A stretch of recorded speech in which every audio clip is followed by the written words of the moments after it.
Rearrange হয়ে secondary carbocation তৈরি করে দেবে, তিনটে কার্বন আছে অ্যালকিল হ্যালাইডে।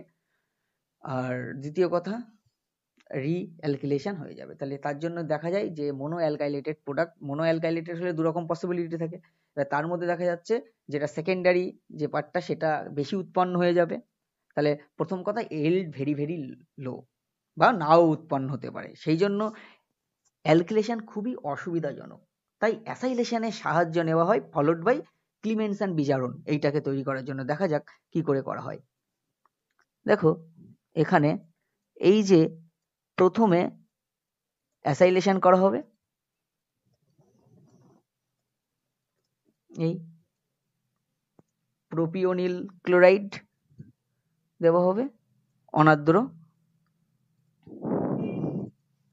AlCl3 দেওয়া হবে। দিলে কি হবে? অ্যাসাইলেশন হবে,